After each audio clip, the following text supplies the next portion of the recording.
Welcome to Transition Talks, Business Exit and Retirement Strategies with Josh Ackerman. Get ready to be immersed in real-life experiences and strategies of business owners who have transitioned their enterprises, whether by selling or handing over the reins to the next generation. Through candid conversations and expert insights, Josh aims to provide practical tips and proven techniques to tackle the complexities of succession planning. Let's embark on your next chapter together. Hello, and welcome to the podcast Transition Talks with your host, Josh Ackerman. Josh, great to be with you again. How are you? Bill, I'm doing wonderful. Good to see you, my friend. It's good to see you as well. I always enjoy our conversations. So what are we talking about today? Today, we're going to do the last two of the 8 drivers of company value. So these are 2 things to look at if you're planning on selling the business and you want to maximize the amount of money you get for it. The last one we're going to do, the second one we're going to do today, is called hub and spoke. And I would argue, and it will become clear, hub and spoke is something that the owner wants to be looking at now, whether they have any intention of selling, even on the horizon. It's worth looking at. That's interesting. Before we get going on this, I just want to remind the listeners that, 7 and 8 don't exist by themselves. Right. Yeah. We didn't start at 7 and 8. We did not start at 7 and 8. So, you can go back to the prior episodes and work your way through from number 1 up to 7 and 8. Don't let that stop you from listening today. You don't need to listen to them before you hear us today. Not at all. So just having said that, where do we start? What's number 7? Number 7 is talking about positive word of mouth, which translates for business owners into referrals. So one client tells another client, hey, Josh did a great job with us. You should go see him. Okay. And that is many business owners' sole form of marketing is word of mouth and referral.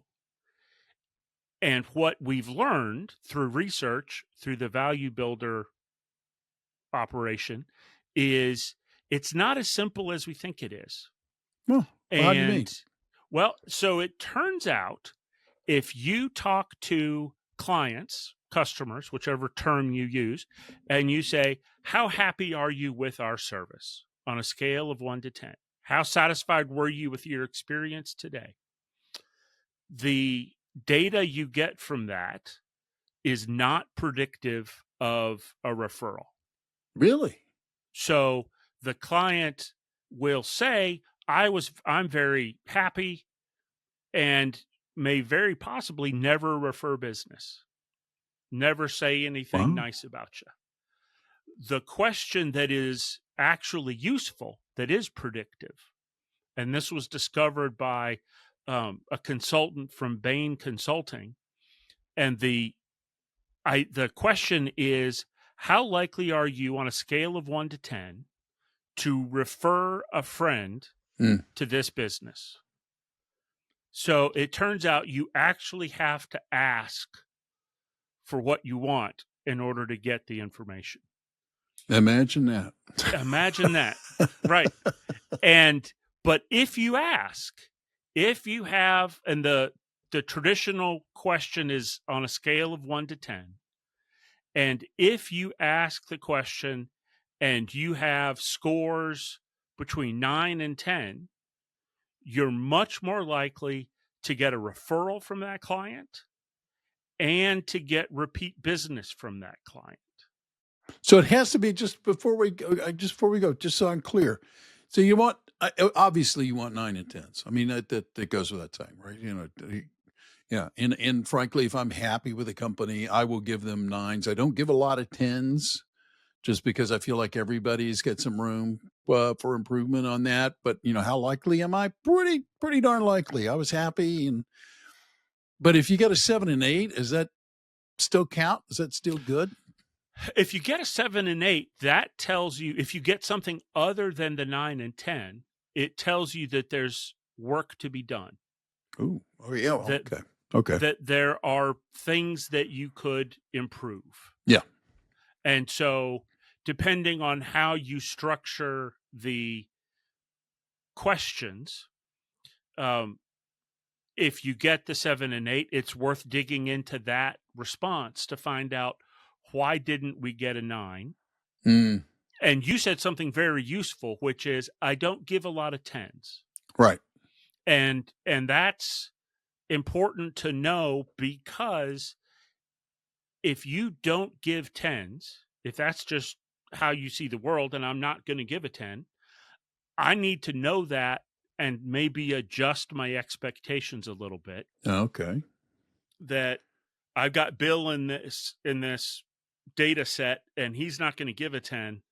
So, but he's going to give me a 9, and that's probably as far as I can take it with Bill. Mm-hmm. Probably not going to get to the 10. And one of the big metrics in business that I certainly see in financial advising, and this is coming in because private equity money is coming into the financial advisor space. Sure. And what they're running into is customer acquisition cost. How much money does it take us to go get a new customer? Yeah. And what a lot of these firms are finding is they set up a high-tech, technology reliant financial advisory firm online, very few people, does stuff with an algorithm, AI, whatever. But they run into the fact that they can't get cost of customer acquisition down low enough to make the business work. Mm.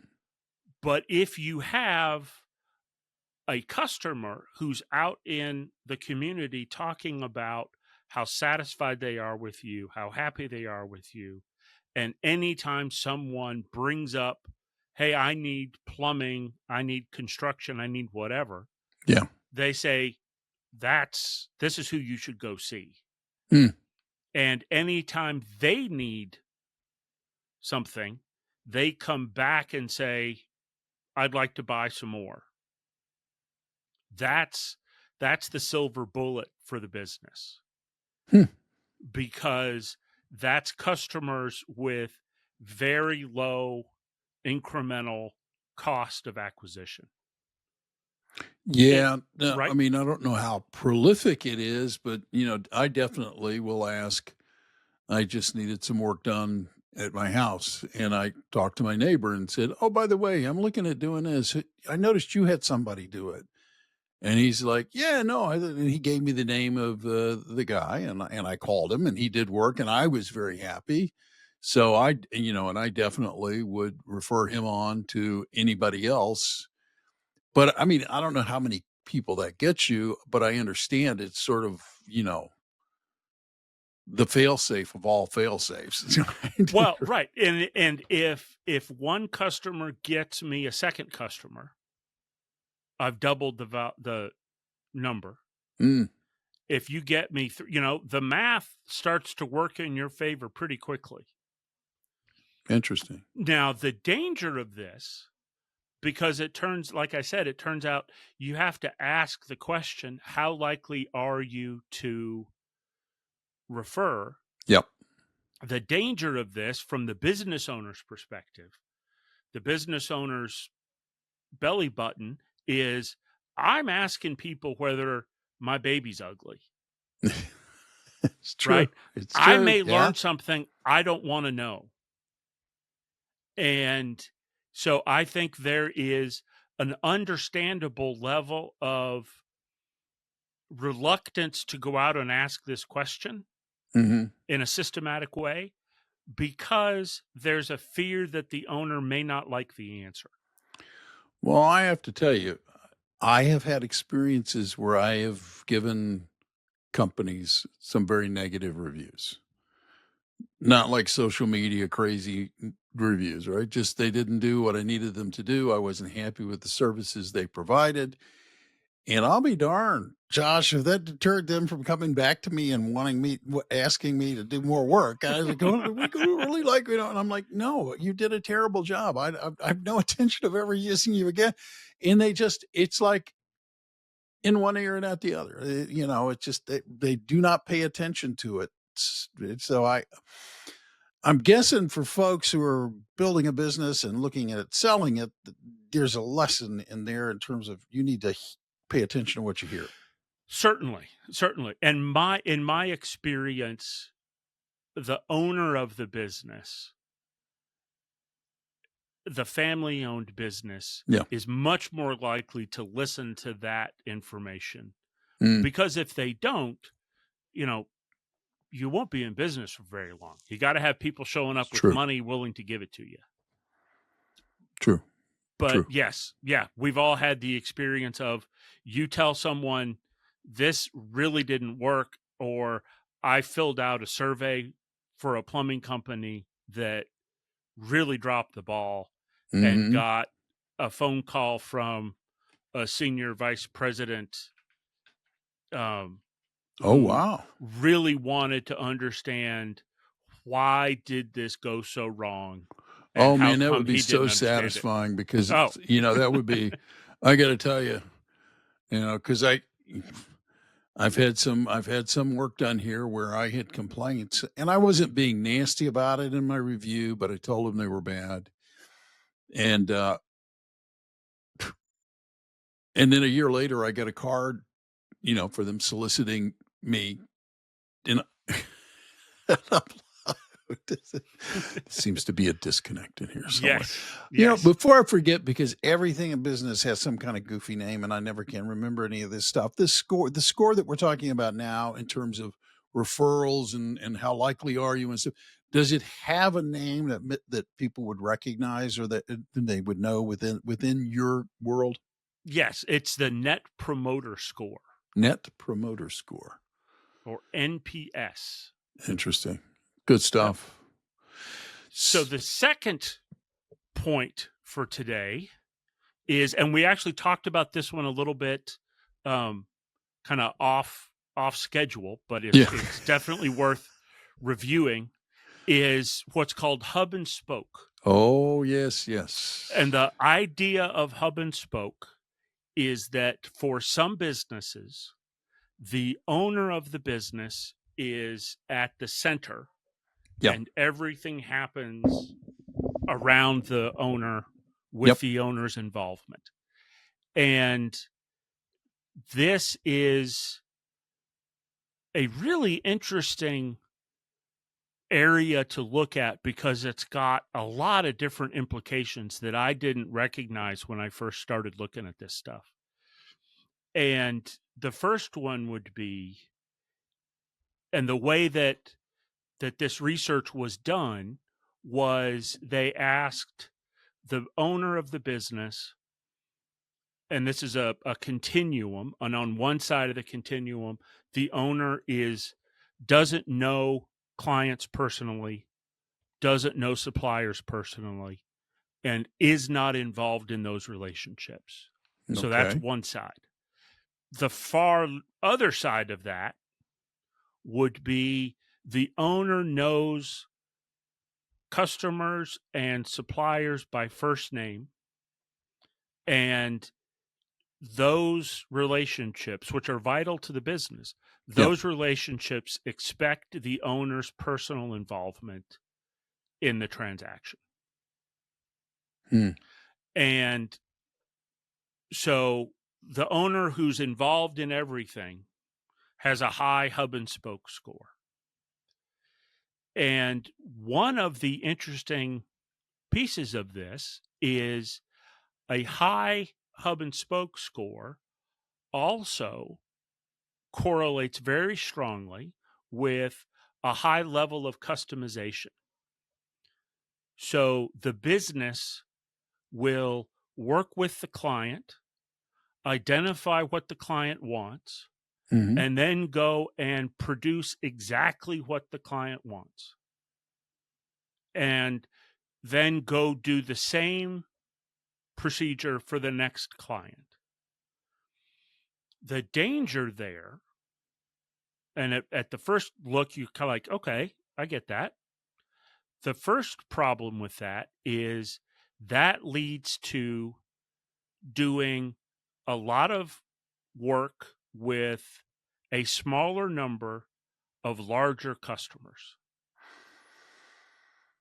So I have 2 or 3 customers that come to me. I do everything they want. I, the owner, am directly involved in every one of these because I have to be involved to talk to the customer and understand their needs. I've personalized the service. And in order to do that, I need a couple of big customers to pay the bills because I can't do very many iterations of my business. Yeah. I can't sell this product or service very many times because it's so personalized. Then, if one of my big customers, and let's say the big customer is 30% of my revenue, and I go and do this kind of work, this personalized work, and then that company, that customer goes out of business for any reason, that customer's gone. Yeah. My business takes a 30% hit. Yeah, Which, you are addressing the fears that are lurking in the back of my mind when you talk about this, and it's a weird balance. So I'm going to ask you this question. Let's take your example. You've got 2 or 3 big customers. yep, And their net impact on your bottom line is 50%, right, 60%. right. Is there room for you to have other customers who are smaller in nature that you aren't as involved in, and is that even possible or good practice? Hopefully, right? Okay. The ideal state would be, remember, the ideal state, the owner's not involved in that discussion. There is no personalization conversation with the owner because the business has standardized on 1 or 2 or 5 Right. offerings, and they do those offerings. And if the customer doesn't want one of those offerings, then we probably aren't the right provider, and we'll go back to selling our thing. And by doing that, hopefully, we can create a revenue flow where no single customer has an outsized impact on the business. No, that it makes sense. It makes sense. I mean, we're in the middle of this podcast. And one Mhm. of the things that I talk to about people when they want to do a podcast is, who do you want to reach? And lots of times people will go, well, I want to reach everybody. And you're like, well, of course you want to reach everybody. Yeah, we all want to, but and the challenge is focusing down on a niche, right? And saying, Yep. this is the little one area that I want to focus on. And you're Right. like, good, because then you're defined and you can handle it and you can deal with it. And it sounds like that kind of, if I understand you right, Mm-hmm. translates into what you're talking about for small business owners. It's like, find 1 or 2 things you do really, really well. And you're actually you should be okay if you're out there selling your business and marketing yourself. Right. Now, the next piece with hub and spoke Yeah. would be if the owner is not involved in the business, the owner is out of touch, the owner is sick and in the hospital, on COVID quarantine, or in Hawaii on the beach out of cell Okay. phone range. How does the business perform? And the higher the hub and spoke score, the less performance there is in the business if the owner's gone. This is how we get to a business where the owner can't be gone for a weekend. The owner's taken business calls on a getaway with his wife, on a trip with his kids before the son goes to college, there's no getting away from the business, because in a very real sense, the business is the owner, Yeah. right? Yeah. And it's like funny. It's like you want to create a business because you are driven to create a business. It sounds like it's easy for that dream to turn into a sort of consuming nightmare if you're not careful. I have been told by several people, and I am beginning to understand it in my own life, that a successful privately owned business is the most greedy mistress you will ever have. Because the business will take all of your time and all of your attention if you let it. Yeah. Right? There is no end. There is no satisfied. The business doesn't know how to be satisfied. It knows. Well, I don't know if this is an appropriate question to ask you, but I just have to ask because I am fascinated by leadership, and an owner should be a leader in their company, I would think, Mhm. right? Mhm. So, how does an owner strike a balance, and how does an owner know when he or she is too deep in the water, if you will? Are there, I mean, how do you balance that? Or is that just not a question you look at and can Well, answer? no, I think it is. I think it's a great question. And I think the best way I know of would be to start to move the hub and spoke score from the business owners involved in everything, Hmm. and push some of that decision making and some of those relationships down to the company employees. The sales relationships need to go to sales. Yeah. Customer relationships go to sales. The supplier relationships go to purchasing or operations or whatever you call it. Yeah. But it needs to go to that function.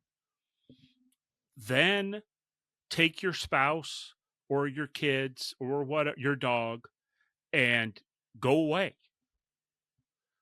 and tell your staff, round one, I won't be far away, and I have cell service and Wi-Fi wherever I am, and my laptop, and I can fix the problem if we need to fix the problem. Right? I can zoom in and help with whatever I need to help with. Yeah. But start that way. And then the trip gets a little longer and you're a little harder to reach, and you have a more fruitful conversation with your spouse. You have a better hike with the dog, whatever it is, Whatever it is. Yeah. and start doing those things to stress test it. It's the exact same thing we do with retirement. Someone says, I'm going to retire. Well, what's that going to look like? Well, I'm going to play golf. Okay. When's the last time you played golf 2 days in a row? And could you walk the third day? Or was your back all tight and knotty because that isn't how you live your life anymore? Test the stuff out. Try it. There isn't any way to get good at this stuff without trying it. Yeah. And the first time you have the staff handle things in your absence, it's not going to go perfect. But that's how you learn, kind of by definition. Yeah. No, this is, yeah. I know folks who own their own businesses just like you do. And I know that this conversation is a difficult conversation for It some of is. them to have. Yep. Yeah. My So- name's on the truck. Exactly. On all the trucks. Yes, on Yeah. all the trucks. Yeah. Yeah. So here's the way to bring it home is I sat down and did some math. As a financial planner, I occasionally am called on to do math. So I did some math. Proud of you. Proud of you, Josh. I appreciate that. And the typical business that we're talking about is revenue between $1 and $10 million. And a business that size, on average, without taking industry into account, is going to sell for 3.9 times earnings, EBITDA, earnings before interest and tax and all that Right. kind of stuff, right? 3.9. A hub and spoke company with a high hub and spoke score, Yeah. is going to sell for a 2.9. Wow. And this is more important than it appears to be. So if we had a company, and let's pretend that revenue was $100 for EBITDA, and we're going to sell at 3.9 with a low hub and spoke score, and we're going to make $396. 3.9 times 100. Yep. If we increase the revenue from 100 to 125 at 3.9, we're going to get $487. Oh, okay. Now, if we took the same business with a 2.9 EBITDA at the $100 revenue, 2.9 multiplier, $100 EBITDA, we're going to sell for $290. We would have to sell for upwards of $150 to get to the $400,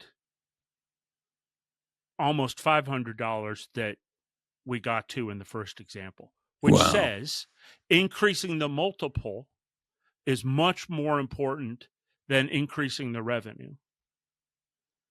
And not even increasing the revenue by 50% makes up for the lower multiple. Yeah, that's what we call incentive, Josh. That is incentive. That is incentive. Wow. Yes. So when it comes to the goals and the dreams of the business owner and the business owner's family, in terms of the owner's lifestyle after exit, the family's lifestyle after exit, any charitable interests there may be, the multiple plays a big role in having those dreams come true.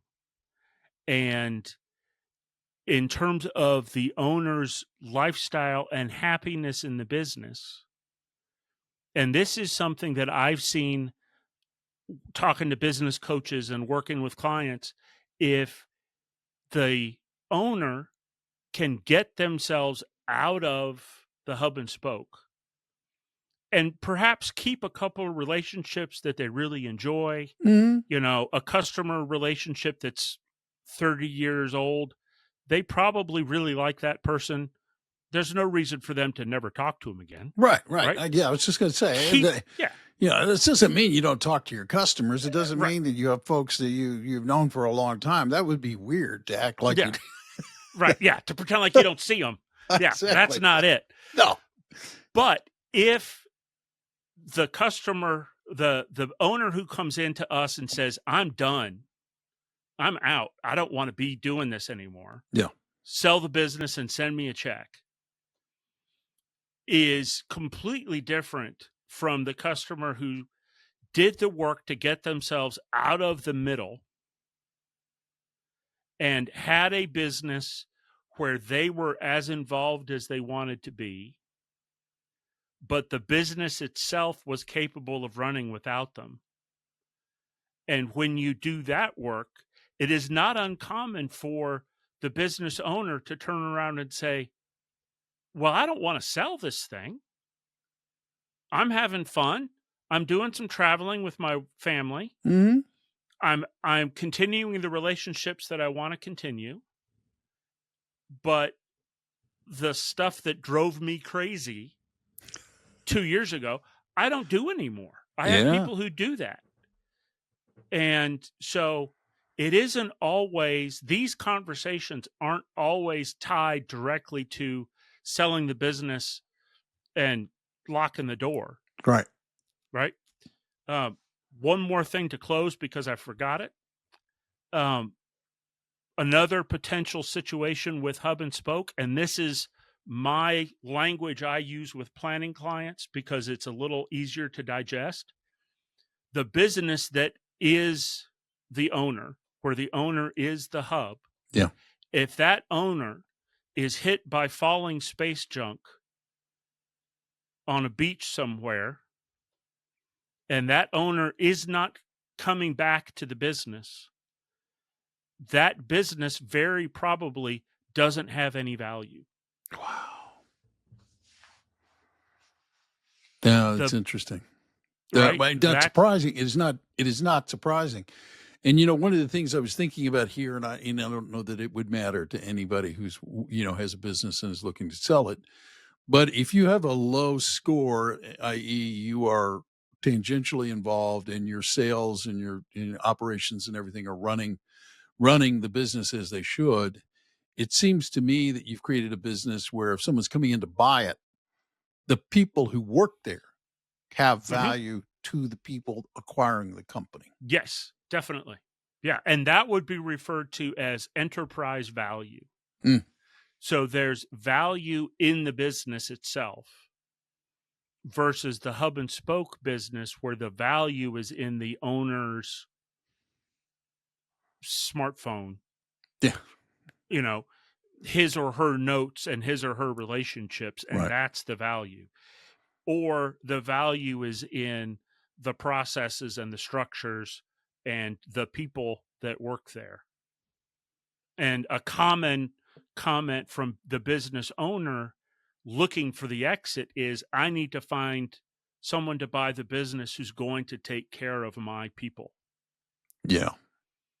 Well, the best way for the owner to make sure that the people are taken care of is to transfer more value, more knowledge and understanding of how the business runs down to the staff members, because then they're the ones with the personal relationships with the clients, the personal relationships with the suppliers. And that's where they're protected. Because, like, as you said very accurately, the acquirer comes in, the buyer comes in and recognizes the value of this business is in these people. I need to keep these people around. Right. Yeah. So that's where the value comes from. And that's how we protect them. Josh, I have to ask you, for people who are listening to the podcast who are finding this conversation interesting, maybe they're owners, maybe they're thinking about selling, or maybe not. Maybe they just would like to have a conversation with you to sort of see if they might want to have a relationship in some way with you. How do they get a hold of you? How do they continue this conversation, if you will?